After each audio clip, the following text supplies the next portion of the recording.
লা লিগার আরও একটা ম্যাচে বার্সেলোনার জয়ের নায়ক হলেন রাফিনহা। ব্রাজিলিয়ান এই তারকা চলতি মৌসুমটাই বার্সেলোনার হয়ে আছেন দারুণ ছন্দে। গতরাতে ভিয়ারিয়ালের বিপক্ষে বার্সেলোনার ৫-১ গোলের বিশাল জয়ের দিন গোলের দেখা পেয়েছেন রাফিনহা। ম্যাচের দ্বিতীয়ার্ধে ৯ মিনিটের ব্যবধানে তারকা ব্রাজিলিয়ান এই উইঙ্গার করেছেন ২ গোল। ৯ মিনিটে প্রতিপক্ষের জালে দুইবার বল পাঠিয়ে বার্সেলোনার স্কোরলাইনটাকে ৫-১-এ নিয়ে গেছেন রাফিনহা। চলতি মৌসুমে রাফিনহা এখন পর্যন্ত বার্সেলোনার জার্সিতে লা লিগায় খেলেছেন ৬ ম্যাচ।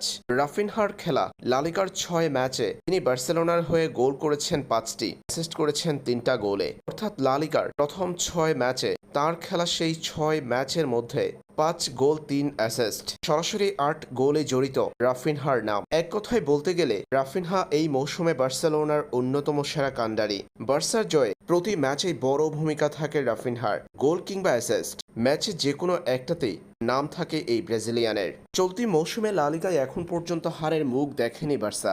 গতরাতে ভিয়ারিয়ালকে পরাজিত করে টানা ৬ ম্যাচের ৬টাতেই জিতেছে কাতালান জায়ান্টরা।